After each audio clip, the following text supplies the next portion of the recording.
नमः भगवते वासुदेवाय। ओम नमो भगवते भगवते वासुदेवाय। वासुदेवाय। ओम अज्ञानतिमिरान्धस्य ज्ञानाञ्जनशलाकया चक्षुरुन्मिलितं येन तस्मै श्री गुरुवे नमः। तो पिछले गुरुवार को हम पढ़े थे जो असफल योगी की गति किस प्रकार होता है 37 से 45। तो हम इसमें 3 श्लोक रह गया था, तो इसमें असफल योगी का किस प्रकार गति होता है इसके बारे में पढ़ेंगे। The destination of the unsuccessful yogi. तो किस प्रकार भगवान कृष्ण और उसने अर्जुन पूछ रहे कि इस प्रकार जो सक्सेस नहीं होता है, असफल हो जाता है, उनका गति किस प्रकार होता है। तो भगवान कृष्ण अलग अलग उदाहरण देकर उसको बता रहे। तभी 42 में देखेंगे। 42 में लिंक आता है कि 41 में जो डेस्टिनेशन जो योगी का अलग प्रकार जो और एडवांस योगी के लिए किस प्रकार होना है। तो जो 42 में बता रहे कि fate of unsuccessful yogi who falls after long practice. अलग प्रकार दीर्घ समय तक अभ्यास करते समय के बाद भी कुछ योगी उनका क्या होता है, उनका गति असफल हो जाता है। तो उसके बारे में बता रहे हैं। अथवा योगिनाम एवं कूले भवति धीमताम एतादि दुर्लभतरम लोके जन्म यदीश्वरम। अथवा यदि दीर्घकाल तक योग करने के बाद असफल रहे तो वो ऐसे योगियों को कुल में जन्म लेता है, अति बुद्धिमान है, निश्चय इस संसार में ऐसा जन्म दुर्लभ है। तो योगी दीर्घ समय तक अभ्यास करने बाद भी अगर उसका असफल रहा तो उसको कोई हानि नहीं है। तो उसमें एक ऐसा इस जन्म जो निश्चय सो दुर्लभ जन्म होगा उसका, जिस प्रकार जड़ भट्ट महाराज का उदाहरण दे सकते हैं। तो इसमें प्रभुपाद लिख रहे कि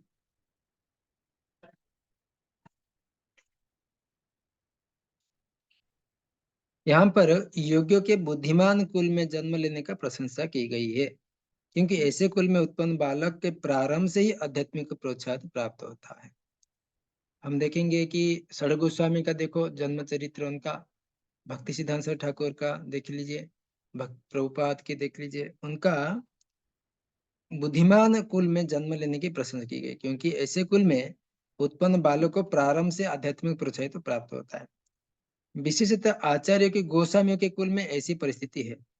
ऐसे कुल अत्यंत बुद्धिमान होते हैं और परंपरा तथा प्रशिक्षण के कारण श्रद्धावान होते हैं, इस प्रकार गुरु बनते हैं। भारत के ऐसे अनेक आचार्य कुल है, किंतु अब तो अपर्याप्त विद्या तथा प्रशिक्षण कारण पतनशील हो चुके हैं। भगवत कृपा से अभी भी कुछ ऐसे परिवार है जिनमें पीढ़ी दर पीढ़ी योगियों की प्रशय मिलता है। ऐसे परिसर में जन्म लेना सचमुच ही सौभाग्य बात है। तो यहाँ पे प्रभुपाद भी बता रहे कि सौभाग्य बस हमारे गुरु विष्णुपाद श्री भक्ति सिद्धांत सरस्वती ठाकुर गोसाई महाराज को तथा स्वयं हम भी अर्थात प्रभुपाद कह रहे ऐसे परिवार में जन्म लेने का अवसर प्राप्त हुआ। हम दोनों की बचपन से ही भगवत भक्ति करने का प्रशिक्षण दिया गया है। बाद में दिव्य व्यवस्था के अनुसार हमारे उनसे भेंट होगी। तो प्रभुपाद अपने जीवन कहानी में बता दे किस प्रकार जो जो व्यक्ति जो भक्त उनका अनेक मतलब कि योगियों के जो बुद्धिमान है, दीर्घकाल योग करने के बाद असफल रहे तो कौन से परिवार में जन्म लेते, ऐसे योगी कुल में जो जन्म लेते जो अति बुद्धिमान है, जन्म से ही बुद्धिमान है। उनके खुद का उदाहरण देकर बता रहे, भक्ति सिद्धांत का, षड़ गोस्वामी का, तीनों का उदाहरण देकर बता रहे हैं। तो इसमें बता रहे कि 43 में 44 आफ्टर गेटिंग अपॉर्चुनिटी द, उनका अलग अलग परिवार के बारे में बताए और उनका कैसे अभ्यास करते वो जन्म में वो बताते हैं। पढ़िए कोई श्लोक पढ़िए 43। हरे हरे कृष्ण। कृष्ण। हरे कृष्ण। पढ़िए पढ़िए आप पढ़िए। हरे कृष्णा प्रभु जी, दंडवत प्रणाम। हरे कृष्ण। तत्र तम बुद्धि संयोगम लभते पौर्वदेहिकम यत ते च ततो भूया संसिद्धौ कुरुनंदना। हे कुरुनंदन, ऐसा जन्म पाकर वह अपने पूर्व जन्म की दैवी चेतना को पुनः प्राप्त करता है और पूर्व सफलता प्राप्त करने के उद्देश्य से वह आगे उन्नति करने का प्रयास करता है। हरे कृष्ण प्रभु जी। हरे कृष्णा। तो हे गुरु, यहाँ पे भगवान कृष्ण कह रहे कि ऐसा जन्म पाकर वो अपने पूर्व जन्म की दैवी चेतना को पुनः प्राप्त करता है। जो अच्छे श्रद्धा, अच्छा जो सक्सेस योगी में रहता है, पाने के बाद वो पुनः प्राप्त हो जाता है। पुनः सफलता प्राप्त करने के उद्देश्य से वो आगे उन्नति करने का प्रयास करता है। तो प्रभुपाद कह रहे कि पिछले जीवन का दिव्य चेतना का पुनरुद्धार उदाहरण भरत महाराज का बता रहे। इस प्रकार भरत महाराज यहाँ पे प्रभुपाद लिख रहे कि भरत महाराज ने भगवान कृष्ण के एक शुद्ध भक्त थे और सब कुछ त्याग करके, और उनका जीवन चरित्र बता रहे कि 43 में राजा भरत जिन्हें तीसरे जन्म में उत्तम ब्राह्मण कुल में जन्म मिला, पूर्व दिव्य चेतना के पुनः प्राप्ति के लिए उत्तम जन्म के उदाहरण स्वरूप है। भरत विश्व भर के सम्राट थे, पूरे विश्व के राजा थे, और तभी भी लोग के देवताओं के बीच में भारतवर्ष का नाम में विख्यात है। पहले ही इलावर्त वर्ष में को नाम ज्ञात था। भरत ने अल्पायु में ही आध्यात्मिक सिद्धि के लिए संन्यास ग्रहण कर लिया था। तो भारत भर सारे राज्य को त्याग कर दिए, पूरा भारत देश को त्याग करके संन्यास ले लिए। संन्यास लेकर एक एकांत जगह में जाकर भगवान के भजन कीर्तन करने लगे। तो वहां पे मुर्ग का उनका जो देखने के बाद उनका आसक्ति हो गया मुर्ग के प्रति। तो उनका अगले जन्म में मुर्ग का शरीर प्राप्त हुआ था। मुर्ग का शरीर के प्राप्त हुए भी उनका मुर्ग के शरीर में भगवान के भक्ति का याद था। तो उन्होंने साधु संतों के पास जाकर भगवत कथा श्रवण करके भजन क्रिया चालू किए थे, कंटिन्यू किए थे। उसके बाद अगले जन्म में उसका क्या है, जड़ भरत के रूप में ब्राह्मण परिवार में जन्म हुआ। तो उत्तम ब्राह्मण कुल में जन्म लेना पड़ा और जड़ भरत कहलाए, क्योंकि एकांतवास करते थे तथा किसी भी बोलते नहीं थे। बाद में राजा रघुवंश ने उन्हें महानतम योगी के रूप में पाया। उनके जीवन में यह पता चलता है कि दिव्य प्रयास अथवा योगाभ्यास से कभी व्यर्थ नहीं जाता है। भगवत कृपा से योगी को कृष्ण भावनामृत को पूर्ण सिद्धि प्राप्त करने की बारंबार सुयोग प्राप्त होते रहते हैं। तो बोलते कि अगर भक्ति करते करते हमारा सफल असफल रहे, फिर हमारा नुकसान नहीं होता है। तो जो भक्ति जहां तक चालू होता है करते रहते, अगर उसका शरीर पतन होता है, शरीर का नष्ट हो जाता है अथवा असफल रहा, तो अगले जन्म में उसको एक अच्छा ब्राह्मण परिवार में, अच्छा वैष्णव घर पे, जहां से भक्ति छोड़ी थी वहां से भक्ति चालू कर दी। इस प्रकार जड़ भरत महाराज का हुए थे। तो यहाँ पे सुंदर उदाहरण देकर बता रहे। लेकिन प्रभु जी, एक तो प्रश्न है प्रभु जी, दंडवत प्रणाम। बोलिए। इसमें ये कहता है कि ऐसा जन्म पाकर वह अपने पूर्व जन्म की दैवी चेतना को, अपने पूर्व जन्म की चेतना को प्राप्त करने का क्या मतलब हुआ कि प्रभु जी? पूर्व जन्म की जो चेतना रहता है ना, अभी देखो कोई भी मनुष्य, कोई भी जीवात्मा मृत्यु के समय में जो जीवन सार हम अभ्यास करते रहते हैं, मृत्यु समय उसको याद आता रहता है। तो उसी चेतना, जिस चेतना को लेकर ये हम अभ्यास करते हैं, अगले जन्म में उसी से प्रकार शरीर प्राप्त होता है। इस प्रकार उसको पूर्व चेतना हमारा अलग प्रकार रहता है। किसका धन की आसक्ति रहता है, किसका घर की आसक्ति रहता है, किसका परिवार की आसक्ति रहता है, किसको पुरुष को स्त्री का आसक्ति रहता है, स्त्री पुरुष का आसक्ति रहता है। तो अगले जन्म में उसी प्रकार शरीर उसको प्राप्त होता है। तो चेतना वो हमेशा मन बुद्धि अहंकार हमेशा उसके साथ जाता रहता है, किसके जीवात्मा के साथ जाता रहता है। तो ये भरत महाराज ने पूरा अभ्यास किया, भगवान के भक्ति साधना योगा अभ्यास किया था। उन्होंने जैसे उनका मृग शरीर मिला, उनका मृग प्रति आसक्ति हो गए थे, परंतु चेतना जो भगवान के भक्ति करने का चेतना, वो ये मृग शरीर में भी, हिरण के शरीर में भी रहा चेतना। वो चेतना सोचा कि मैं ऐसे गलती किया था, उसके वजह मुझे हिरण का शरीर प्राप्त हुआ और मुझे अच्छे से भक्ति करना है। तो मृग के हिरण के शरीर में रहते हुए भी भरत महाराज ने अपने भक्ति चालू कंटिन्यू किए थे। ये होता उनका चेतना। पूर्व चेतना जो था वो चेतना विस्मृत नहीं हुआ, वो याद रहा था। इस प्रकार। थैंक यू प्रभु जी। हरे कृष्ण। तो और किसका कोई प्रश्न है?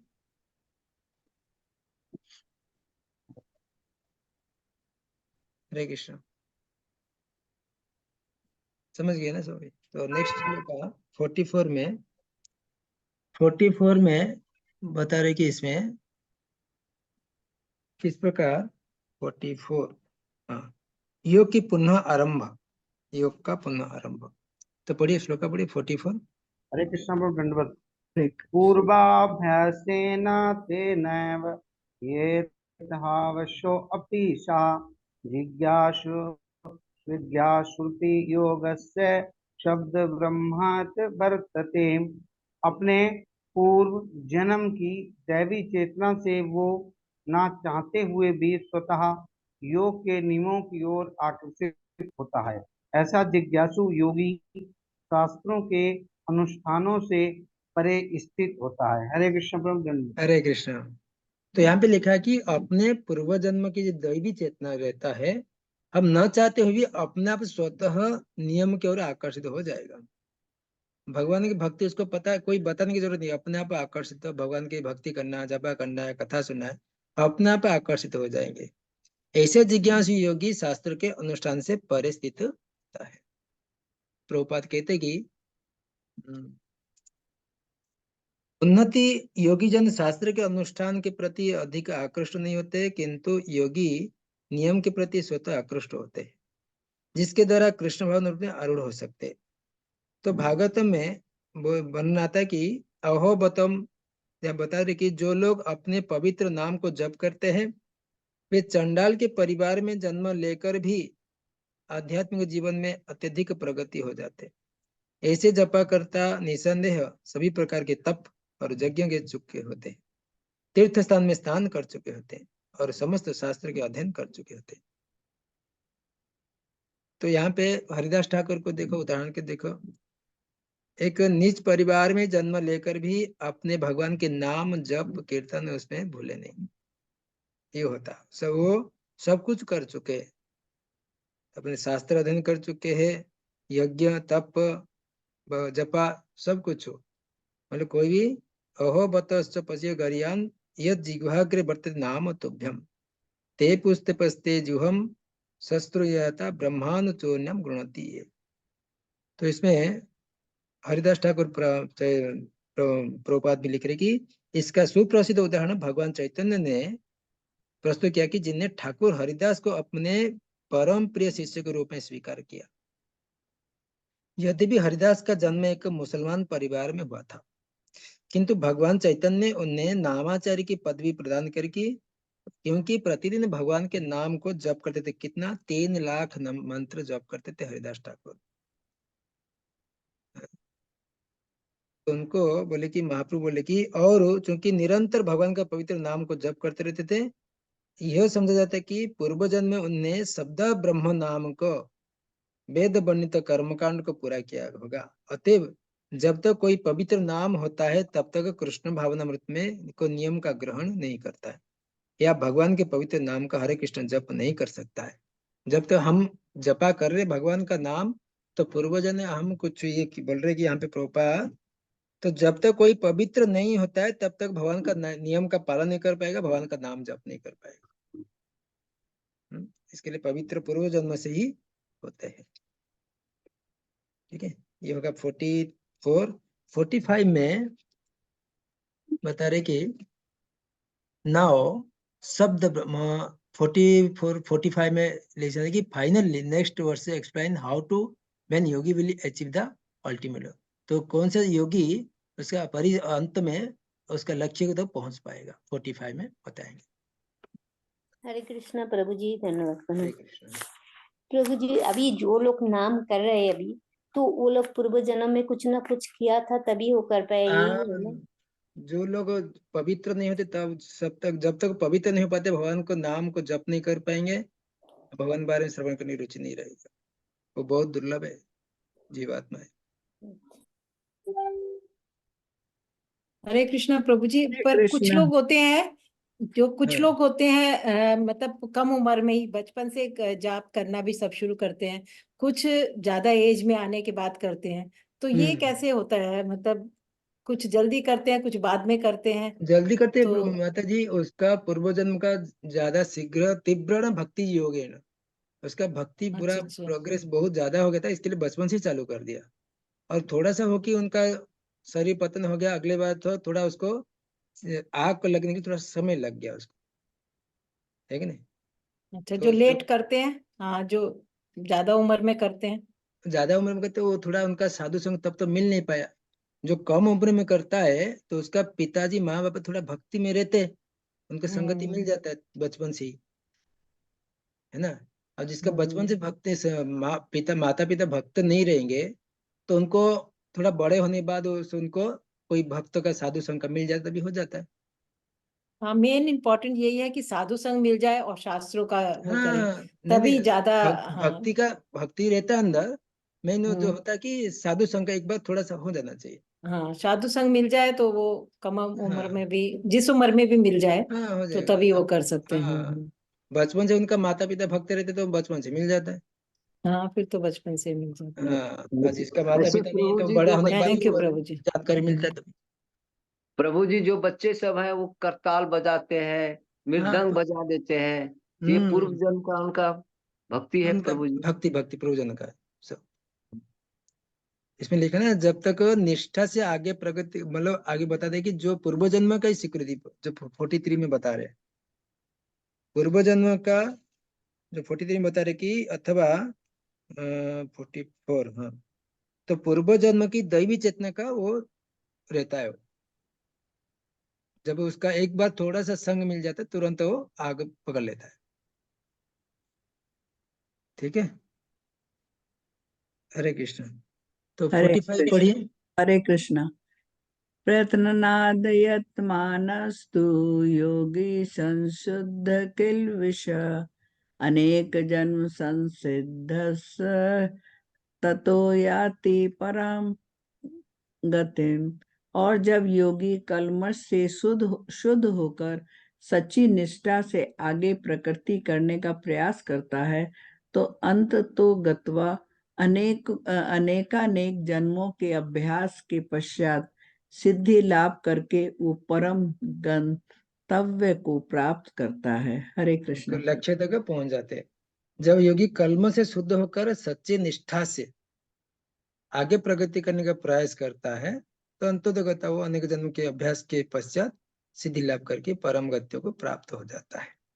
तो प्रोपाद लिख रहे कि यहाँ पे कृष्ण चेतना सभी दूषित आत्माओं से मुक्ति का उत्तम चरण है। प्रोपाद लिख रहे कि 45 में है सदाचारी। हरे कृष्ण।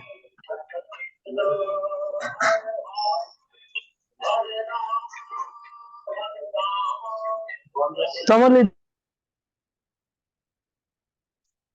45 में लिख रही, प्रोपाद लिख रही कि सदाचारी धनवान का पवित्र कुल में उत्पन्न पुरुष और योगाभ्यास के अनुकूल परिस्थिति में सचेष्ट हो जाता है, अतः वो दृढ़ संकल्प करके अपने अधूरे कार्य को करने में लग जाता है। और इस प्रकार वह अपने को समस्त भौतिक कल्म से शुद्ध कर लेता है और समस्त कल्म से मुक्त होने पर उसे परम सिद्धि भगवान की प्राप्ति हो जाती है। कृष्ण भावनामृत में समस्त कल्म से मुक्त होने की पूर्ण व्यवस्था ही है। तो आगे प्रभुपाद कह रहे कि अनेक जन्म तक पुण्य कर्म, भगवद गीता में कहते तेषां तत्त्वगन्त पाप जन्मान पुण्य कर्मणाम ते द्वंद्व मोह निर्मुक्ता भजते मां दृढ़ व्रता। अनेक जन्म तक पुण्य कर्म करने के से जब कोई समस्त कल्म से तथा मोहमय द्वंद्व से पूर्णतः मुक्त हो जाता है तभी वो भगवान की दिव्य प्रेम भक्ति में लग पाता है, नहीं तो असंभव हो जाता है। तो अगर पुण्य युग का अंत में गंतव्य स्थान क्या होता है बता रहे, तभी उसका उसका इस अध्याय का फल क्या है। 46 लेकर 47 दोनों श्लोका में 46 47 बता रहे कि दी टॉप मोस्ट योगी, सब सर्वोत्तम योगी कौन है। 46 47 बता रहे।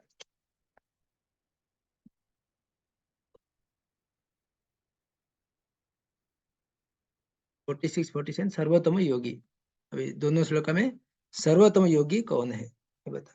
ये श्लोक है 46। हरे कृष्ण प्रभु जी।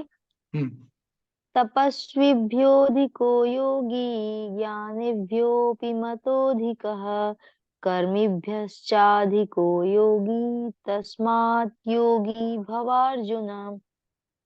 योगी पुरुष तपस्वी से, ज्ञानी से तथा सकाम कर्मी से बढ़कर होता है, अतः हे अर्जुन तुम सभी प्रकार से योगी बनो। हरे कृष्ण प्रभु। हरे कृष्ण।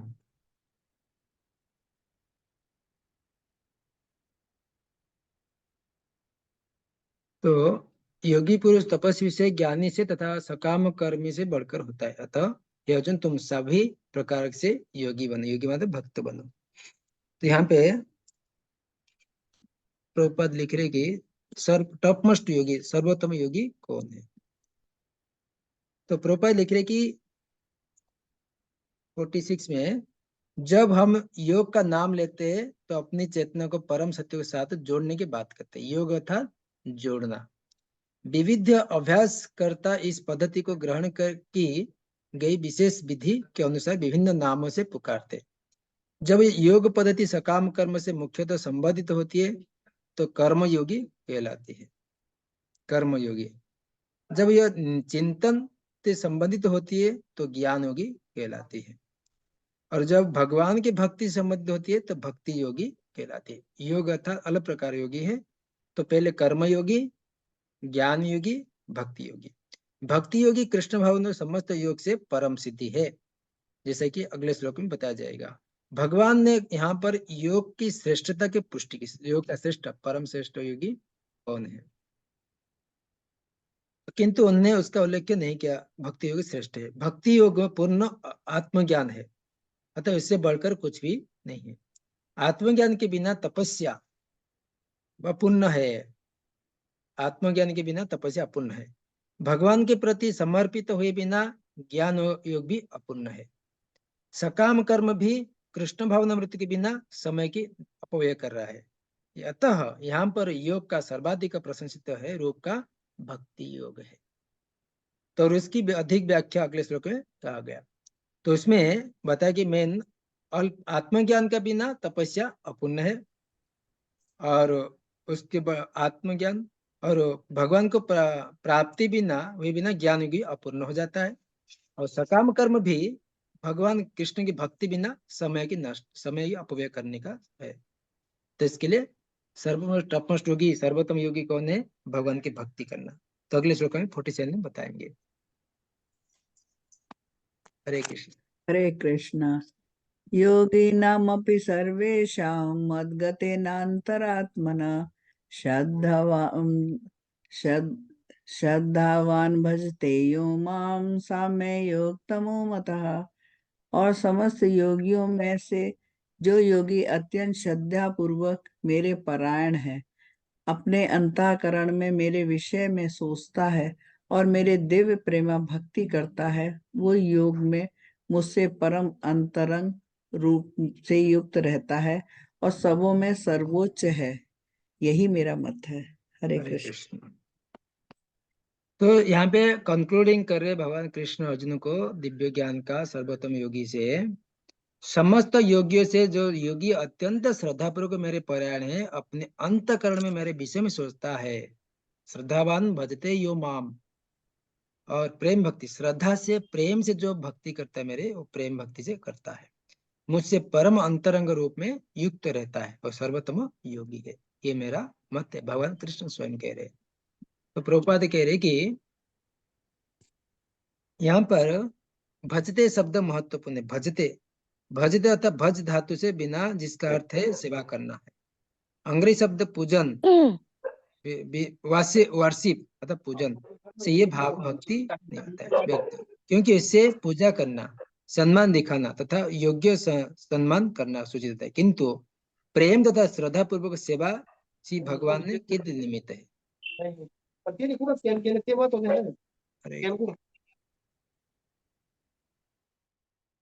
तो यहाँ पे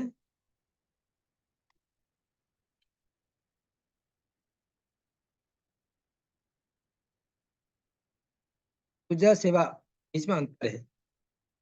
पूजा, पूजा अर्थात भगवान को वर्शिप करना, जो अलग प्रकार व्यक्त नहीं होता है भगवान के प्रेम भक्ति, इसमें पूजा करना, सम्मान दिखाना पूजा होता है। और यह में प्रेम तथा श्रद्धा पूर्वक सेवा था भगवान के निमित्त है। किसी सम्मानीय व्यक्ति या देवता का पूजा न करने वाले अशिष्ट कहा जाता है, किंतु भगवान की सेवा न करने वाले को पूरी तरह भर्त्सना की जाती है। प्रत्येक जीव भगवान के अंश स्वरूप और प्रत्येक जीव को अपने स्वभाव के अनुसार सेवा करनी चाहिए। ऐसा न करने पर नीचे गिर जाते हैं। यहाँ पे बता रहे कि भगवान की सेवा न करने वाले तो पूरी तरह भर्त्सना की जाती है। अलग प्रकार भगवान के अलग प्रकार देवता के वाले भगवान को पूजा नहीं करते, सेवा नहीं करते, तो उसमें यहाँ पे निंदा की गई। तो यहाँ पे भागवत पुराण में वर्णन आता है कि ये सम पुरुषम साक्षात आत्म प्रभेश्वरम न भजन्ते अनन्वित स्थान दृष्टा प्रयतंध। जो मनुष्य अपने जीवनदाता आद्य भगवान की सेवा नहीं करता है, अपने कर्तव्य को शिथिलता बरताता है और निश्चित रूप से अपने स्वहिक स्थिति में नीचे गिरता है।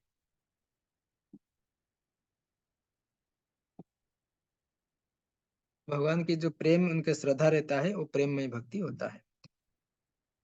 तो इसमें प्रभुपाद तीसरा पारा में कहते कि आदर्श योगी, आदर्श योगी। तो इसमें और एक बताते कि भागवत पुराण के इस श्लोक में भजती अर्थात तो है भजती शब्द अर्थात भगवान के प्रेम भक्ति। ठीक है। अवजानती लोग क्या करते, अवजानती मूढ़ मनुष्य तन्यासुतम। केवल मूर्ख तथा धूर्त भगवान कृष्ण को उपवास करते हैं। ऐसे मूर्ख भगवत भक्ति के प्रवृत्ति न होने पर भी भगवता भाष्य को बैठते हैं। फल भजती तथा वार्षिक पूजन शब्द का अंतर में नहीं समझ पाते। पूजा करना और प्रेम भक्ति करना वो अलग अलग दोनों चीज है। यहाँ पे देखो सीढ़ी बताया आदर्श योगी किस प्रकार होता है। प्रोपाद कह रहे कि भक्ति योग समस्त योग की परिणति है। अन्य योग तो भक्ति योग से भक्ति तक पहुंचने की साधन मात्र है। योग का वास्तविक अर्थ है भक्ति योग। अलग प्रकार योग का वास्तविक अर्थ होता है भक्ति योग। अन्य सारे योग तो भक्ति योग रूपी गंतव्य की दिशा का अग्रसर होते हैं। भक्ति योग का दिशा दिखाने के लिए बाकी सब योग है। ज्ञान योग, कर्म योग, अष्टांग योग सब भक्ति को दिखाने के लिए वो एक एक मार्ग है। कर्मयोग से लेकर भक्ति योग तक लंबा रास्ता आत्म साक्षात्कार तक जाता है। जब कर्मयोग में ज्ञान तथा वैराग्य की वृद्धि होती है तो अवस्था ज्ञान योग कहलाती है। जब ज्ञान योग में अनेक भौतिक विद्याओं में परमात्मा को ध्यान में वृद्धि होने के पर कहने पर जब मनुष्य भगवान तक पहुंचता है, सॉरी ज्ञान के बाद अष्टांग योग होता है, अष्टांग योग के बाद भक्ति योग पहुंचता है, तो उसको बोलते हैं भक्ति योगा। अर्थात में भक्ति योग का चरम लक्ष्य, सबका लक्ष्य एक ही है कि सारे जो योग है, कर्म योग, ज्ञान योग, अष्टांग योग, इस सारे का योग का अंतिम लक्ष्य होता है भक्ति योग। किंतु भक्ति योग का सूक्ष्म विश्लेषण करने के लिए अन्य योग के समझना होता है। अतः जो योगी प्रगतिशील होता है वो शाश्वत कल्याण के मार्ग पर रहता है। जो किसी एक बिंदु पर दृढ़ रहता है और आगे प्रगति नहीं करता है, कर्मयोगी, ज्ञानी योगी, ध्यान योगी, राजयोगी, हठ योगी आदि नामों से पुकार जाता है। यदि कोई इतना भाग्यशाली होता है वो सीता भगवत भक्ति योग में प्राप्त करता है। आदर्श योगी क्या करता है, श्याम सुंदर कृष्ण पर अपना ध्यान एकाग्र करता है, वो सबसे टॉप मोस्ट योगी है। कोई बिरला भाग्यशाली वैदिक विधान के अनुसार भक्तियों के पथ में स्वीकार करके भगवान कृष्ण भावनान्वित तो हो पाता है। आदर्श योगी श्याम सुंदर कृष्ण पर अपना ध्यान एकाग्र करता है, जो बादल के समान सुंदर रंग वाले है, जिसका कमल सदृश मुख सूर्य के समान तेजवान है, भगवान के रूप का वर्णन आता है, जिनका वस्त्र रत्नों से प्रभापूर्ण है, जिसका शरीर फूलों की माला में सुशोभित है, इनके उनके अंगों में प्रदीप्त करने वाले उनकी ज्योति ब्रह्मज्योति कहलाती है। वे राम, नृसिंह, वराह से भगवान कृष्ण जैसे विभिन्न रूपों में अवतरित होते हैं। वे सामान्य व्यक्ति की भांति माता यशोदा के पुत्र रूप में जन्म ग्रहण ना। योगी का सर्वोच्च उद्देश्य केवल भक्ति योग में प्राप्त हो जाते हैं, जिसकी पुष्टि वैदिक साहित्य में होती है। जिन महात्मा के हृदय में श्री भगवान तथा गुरु की परम श्रद्धा होती है, उन्हें वैदिक ज्ञान का संपूर्ण तात्पर्य स्वतः प्रकाशित हो जाता है। तो यहाँ पे भगवान की सेवा जिस जीवन में अगले जीवन में बहुत ही लाभ की इच्छा रहित होती है। तो इस प्रकार सभी साधन का एक ही लक्ष्य है, भगवान की श्याम सुंदर की भक्ति करना, भजन करना, कीर्तन करना। ठीक है। हरे कृष्णा कृष्ण कृष्ण हरे हरे, हरे राम राम राम हरे हरे। तो इस प्रकार भगवद गीता की 6वां अध्याय ध्यान योग का भक्ति वेदांत तात्पर्य का पूर्ण हो गया। हरे कृष्ण। ठीक है, समझ गए। अभी ध्यान योग का हमारा समाप्त। कोई किसका प्रश्न है ध्यान योग के बारे में? और हमारे अगले एपिसोड जो होगा नया साल से चालू होगा, तब तक आप लोग का एग्जाम प्रिपरेशन, एग्जाम लिखना है, ओपन बुक, क्लोज बुक। प्रभु जी क्लोज बुक में वो सारे क्वेश्चन लिखने हैं, ओपन बुक में हाँ, बहुत सारे क्वेश्चन है ना, सारे लिखने हैं। मैं दूंगा ना। हरे नहीं, कृष्णा जो प्रभु जी एग्जाम कब है, कब लेंगे? ओपन बुक वाले समझ नहीं आए कुछ। ओपन बुक वाले बहुत सारे क्वेश्चन है। हाँ, आपको मैं उसमें आपको इसमें 3-4 आता है, ज्यादा पूरा थोड़ी आता है। हाँ, नहीं हरे कृष्णा प्रभु मतलब जी। जो अपने आप बुक देख के लिखने हैं, तो हाँ। उसमें 10-15 है, तो 10-15 लिखने हैं, या पहले तो 5-6 लिखते थे जैसे? 3-4 आएगा, पूरा नहीं आएगा। प्रभु जी अच्छा, कब होगा एग्जाम? बस हो गई। हमारे नहीं, हरे जीवन सर कृष्णा प्रभु जी, प्लीज समय दीजिए एग्जाम के लिए। हाँ, चलेगा, एग्जाम के लिए समय मिलेगा। समय दीजिए प्रभु जी, क्योंकि क्वेश्चन आंसर भी अभी लिखे नहीं है। पहले दिवाली का काम आ गया था, फिर मायापुर भी आ गया था, तो काफी हाँ, समय पेंडिंग मिलेगा। रह गया। अभी गीता जयंती चल रहा है। हाँ प्रभु जी। नहीं, मंदिर में आप सेवा पढ़ते भी है। रहिए, गीता जयंती अच्छे से गीता पढ़ना चाहिए। बस वही करना है, गीता जयंती का मेन। पढ़ना भी है और लोगों को गीता को देना भी है जरूरी। हाँ, हम पढ़ेंगे तो दे पाएंगे ना। भगवत गीता का वितरण करना जरूरी है। वितरण का था ज्ञान देना है, हाँ जी प्रभु जी, बिल्कुल। तो हम पढ़ेंगे तो ज्ञान दे पाएंगे ना। हाँ, पढ़ेंगे तभी ज्ञान देंगे भैया। हाँ, भगवत आप गीता देना है तो आशीर्वाद भगवत दीजिए, हम गीता लोग का ज्ञान अच्छे से देना है। पढ़ पाए। हाँ, प्रभु जी हम तो ऐसे ही गिफ्ट कर देते हैं बस। हाँ, ऐसे गिफ्ट दे देते हैं, तो समझाना पड़ता है ना हाँ, थोड़ा उनको। वो पढ़ने को बोल दिए, वो पढ़ के कुछ पूछते ही नहीं, तो अब क्या बता। अभी अभी हमको पूछेंगे आप लोग भगवत गीता पढ़े, हम बोलेंगे नहीं हम पढ़े नहीं, तो आप लोग पढ़ेंगे हमको कैसे अपनी आचार्य प्रभु सिखाइला सवार्या, खुद आचरण करना है, दूसरे को सिखा देंगे। जी प्रभु। हरे कृष्णा प्रभु जी। हाँ, प्रभु जी, भक्ति योग हमारे जीवन में कितना इम्पोर्टेंट है वैसे? भक्ति तो पूरा इम्पोर्टेंट है, लास्ट भक्ति योगा ही करना है, भक्ति योगा ही करना है, और कुछ नहीं करना है हमको। प्रभु जी एक क्वेश्चन है, हरे कृष्णा। हाँ, हाँ माता जी। प्रभु जी वो अष्टांगी मार्ग का जो सर्वोच्च स्तर है और भक्ति योग, वो सेम है कि अलग है? नहीं, जस्ट खत्म, भक्ति जो चालू। अष्टांग योगी वाले तो उनका मेन होता है कि उनका सारे इंद्रियों को नियंत्रण करने के लिए अष्टांग योगी बनाया गया है। तो अष्टांग योगी सर्व तक जो हट समाधि स्तर आता है, तब तक उनका भक्ति भी सेम उसका पैरेलल में चालू हो जाता है। समाधि स्तर आते जब ये हठ योगी वाले, अष्टांग योगी वाले, तो समाधि तक आने तक उनका पैरेलल में भक्ति योगी भी चालू हो जाता है। ठीक है, तो तुरंत उसको पकड़ लेते वो लोग, अपने सारे इंद्रियों को नियंत्रण कर पाते, और वो तुरंत भक्तियों का जल्दी प्रोग्रेस हो जाता है। उसका नई स्टेज है, हम तो डायरेक्ट भक्ति योगा चालू किए, भक्ति योगा सबसे श्रेष्ठ है, तो भक्ति योगा में आगे बढ़ते रहने का, ठीक नहीं? ठीक है तो कब रखेंगे एग्जाम आपका, कब प्रिपरेशन कब होगा? प्रभु जी क्वेश्चन आंसर भी लिखना बाकी है और प्रिपरेशन भी बाकी है, तो प्लीज इस समय थोड़ा ज्यादा हमको हाँ, समय लगेगा। समय मिलेगा, समय मिलेगा तो हाँ, क्योंकि इस वक्त काफी वो हो गया था ना, इसीलिए, वरना हम लोग कर लेते प्रभु जी। हरे हाँ, कृष्ण प्रभु जी, वो क्वेश्चन पेपर और डेट भेज दीजिए। हाँ, डेट आप आप लोग ही प्रभु जी, डिसीजन करना है कभी डेट। प्रभु जी लास्ट डेट में आपको भी ना 20 तारीख को ओरल रखोगे क्या प्रभु जी ने? तो जनवरी 20 को हाँ जनवरी को 20 क्या करना है? ओरल एग्जाम और 26 को 20 बाद सॉरी writing। 25 को रिटर्न एग्जाम। माय गॉड, बहुत लेट हो जाएगा। बहुत लेट हो जाएगा। एक महीना पूरा चला जाएगा पूरा। अच्छा, तो फिर आप बोलिए ना प्रभु जी कैसा। नहीं, जनवरी प्रभु जी अभी जनवरी तैयारी के सेकंड वीक में रख लेते हैं 10 तारीख प्रभु जी। को तैयारी नहीं है प्रभु जी ठीक से। हाँ अभी देखो आज कितना 15 तारीख है ना आज? आज 16 हाँ है। तो 16 है। 16 हाँ अब 16 16 है, प्रभु जी। 14 तो दिन 10 काफी है तक आपको? ठीक है। हाँ? आज का दिन तो गया। आज का दिन गया है। तो प्रभु जी माता जी ठीक है पेपर बोल रहे टेस्ट प्रभु जी। तो प्रभु जी 5 तारीख के बाद रखिए, जनवरी का 5 का नहीं बाद। नहीं प्रभु जी, बहुत जल्दी हो जाएगा 5 तारीख थोड़ा है तो। प्रभु हम लोग उसका प्रिपेयर नहीं हो बाद गए उसका बाद तो प्लीज।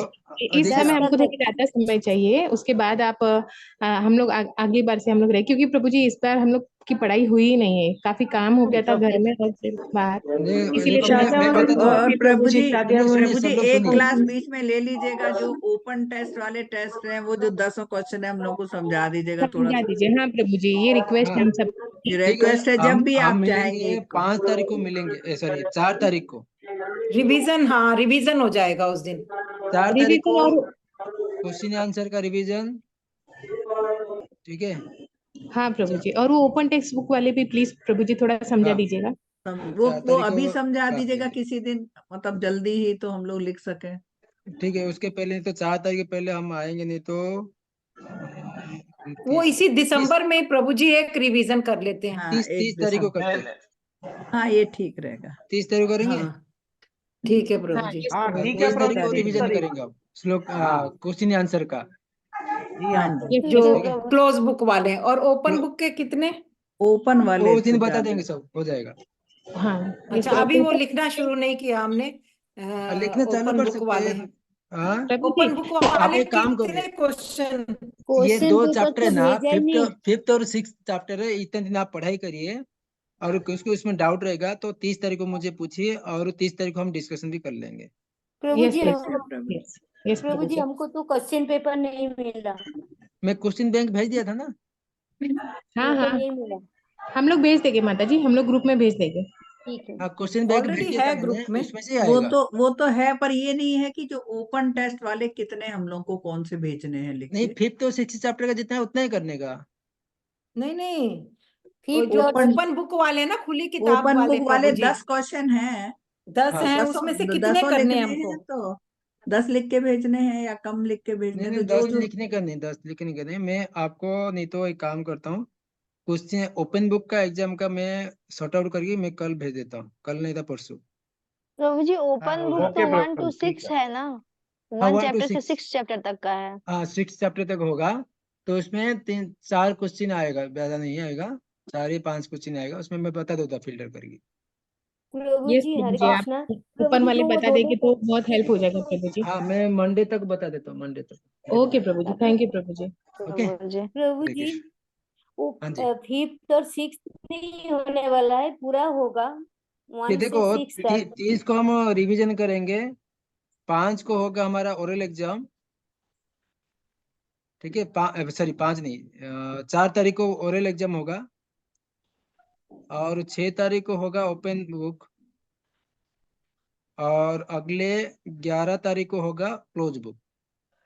प्रभु जी वो नहीं बोल रहे हैं प्रभु जी, मेरी क्वेश्चन है जो हम लोग 2 एग्जाम तो दे चुके हैं ना, प्रभु जी 2 बार अब 1 5th 6th चैप्टर का और बाकी है ना 2, माता जी, और 5th अभी और तो 6th। प्रभु जी। हाँ तो 5th और 6th लेके एग्जाम होगा ना, हाँ तो हाँ 1 उसी से का ही होगा। 6 तक नहीं एक मिनट, हरे कृष्णा 1 to प्रभु 6 जी, केवल ओपन बुक एग्जाम होगा। हरे कृष्णा प्रभु जी, हाँ प्लीज जी, प्रभु जी रिक्वेस्ट ओपन है, बुक 10 जनवरी के बाद लीजिए प्लीज प्रभु जी। ठीक है, तब तक हम 11 डिस्कशन करते रहेंगे तो समय हाँ तो मिलेगा। 11 को तो ले रहे हैं वो। 11 को ले रहा हूँ मैं। 11 को ले रहे हैं ना, अब तो तो 5 पढ़िए। को ले लीजिए प्रभु जी, हाँ 15 को ले लीजिए प्रभु जी, थोड़ा पढ़े नहीं है अच्छा से प्रभु जी। ठीक है, पढ़ते रहिए, बीच बीच में पढ़ते रहिए। 11 नहीं तो उसको तो 13 को कर देंगे, नहीं तो ज्यादा लेट हो जाएगा तो 1 महीना चला जाएगा आपका। नहीं नहीं ठीक है प्रभु जी, कितना भी टाइम मिलो पढ़ाई उतनी ही होती है। बहुत लेट, हाँ बहुत लेट हो जाता है तो अब सोचने बहुत में भी लेट हो बहुत टाइम जाएगा है, तो नहीं पढ़ पाते। हाँ थोड़ा डिस्कशन कर लेंगे, वो ज्यादा ठीक रहेगा बीच बीच हाँ में मैं तो आके। वही और बोल रहा हूँ 11 हाँ हाँ 11 हाँ 13 को ही ठीक है, जितना जल्दी हो जाए ठीक है। हाँ, हाँ। हम तो 30 तारीख को डिस्कशन हम्म। कर रहे हैं ना, 30 को और यस, वो हाँ 4 तारीख को, 2 दिन डिस्कशन करेंगे। ठीक ठीक है, हाँ 2 दिन डिस्कशन कर लेंगे और 11 तारीख ओपन को बुक एग्जाम हो टेस्ट जाएगा। 1 से लेके 6 तक होगा। हाँ, ऐसे ओपन बुक 1 से 6 होगा। ओके। ओपन बुक में हाँ 10 क्वेश्चन है। 10 कुछ नहीं, उसमें 4-5 आएगा, ज्यादा नहीं है। हाँ ठीक 10 है। में से 4-5 करना ओके। होगा और बाकी भी तो बहुत सारे प्रभु सारे जी क्वेश्चन। 4-5 में से कोई भी कर सकते हैं ना? 10 हाँ में हाँ से कोई भी 4-5 कर लें? हाँ, ठीक है, ओपन बुक तो कभी भी लिख सकते हैं आप। हाँ वही ना, ओपन बुक कर लेते हैं, 10 में से 4-5 कर ले, 4 करें देखो 6 और कल तारीख बता तक, दीजिए। 5 तारीख तक आप ओपन बुक लिख लो। ठीक है प्रभु जी। 6 तो तारीख उसमें को से 10 में से कितने क्वेश्चन लिखें? 10 में से आएगा 5 आएगा। 5 कर लें, ठीक है है। हाँ, चैप्टर है तो सोचो ना, एक तो चैप्टर का कोई एक क्वेश्चन आएगा। वापस हो तो ग्रुप में 6 हुए एग्जाम ना देते प्रभु हैं। जी हरे फिर कृष्णा तो? प्रभु जी, हरे कृष्णा पेपर प्रभु जी, पे ओपन बुक का पहला एग्जाम लेंगे ना? हाँ, ओपन बुक पहले एग्जाम होगा, तो आपका नहीं पढ़ाई और होगा। आप ओपन, क्वेश्चन भी ओपन बुक का आप ही देंगे ना प्रभु जी? वो हाँ, मतलब उसमें से हमको चूज करके लिखना होगा ना? हमें नहीं नहीं नहीं नहीं नहीं, नहीं, आपको देखो, ओपन आगे बुक तो हम लिख सकते 10 हैं ना क्वेश्चन प्रभु जी से अपने आप। आप चूज कर लिख सकते 5 क्वेश्चन। हम्म। ठीक है। मतलब वो तो आपने प्रभु जो जी दे दिया है 10, उसमें से हमको हाँ, चूज करके लिख के रख लेना है ऐसा? 10 क्वेश्चन से आप कभी भी चूज करके 5 क्वेश्चन लिख लो आप उसका आंसर। ठीक तो ठीक है, प्रभु ये जी ठीक है। मतलब आपने लिख के बोला रख 1 लेना प्रभु जी चैप्टर हाँ का। ऐसा? हाँ, लिख के रख लीजिए। हाँ जी। ठीक है। ठीक है प्रभु जी। हाँ तो फिर उसका तो कोई तो ओरल कभी लेंगे दिन प्रभु निश्चित जी? करने का 4 नहीं। तारीख ओरल को? ओरल को 4 तारीख को। और ओरल 4 तारीख को, और हाँ, रिटर्न प्रभु जी? और एग्जाम 11 तारीख को, और क्लोज बुक। अच्छा 11 तारीख, हाँ, क्लोज बुक 11 तारीख को। 11 तारीख। ठीक है प्रभु। हरे कृष्णा तो प्रभु ओरल जी। और ठीक है। रिटर्न बहुत दूर नहीं हो गया प्रभु जी? हाँ, हरे कृष्णा प्रभु जी। प्रभु जी, ये ओपन बुक टेस्ट जो है अपने से ठीक चूज है ठीक करके है। लिखना है सुन, ओपन प्रभु बुक जी? अब अपने ओरल से एग्जाम चूज 6 करना तारीख है को होगा। प्रभु जी? हाँ ठीक है, हाँ, अपने से चूज करके लिखना है। 5 अपने क्वेश्चन चूज अपने कर से लीजिए, लिखना जो है ना आपको प्रभु? पसंद है उतना लिख लीजिए, कोई इसमें नहीं okay okay, thank you so much प्रभु जी। हरे कृष्ण। हरे तो कृष्णा 6 तारीख को ओरल प्रणाम। एग्जाम होगा, 11 तारीख को क्लोज बुक। ठीक है तो प्रभु जी। प्रभु जी ओके। हाँ जी। Okay, Hare thank you Krishna. प्रभु जी। हरे कृष्णा, बहुत बहुत दंडवत धन्यवाद। प्रणाम। हरे प्रभु जी कृष्ण। दंडवत हरे प्रणाम। प्रभु जी, कृष्ण प्रभु प्रभु जी जी दंडवत पंचम प्रणाम। हरे प्रणाम कृष्ण।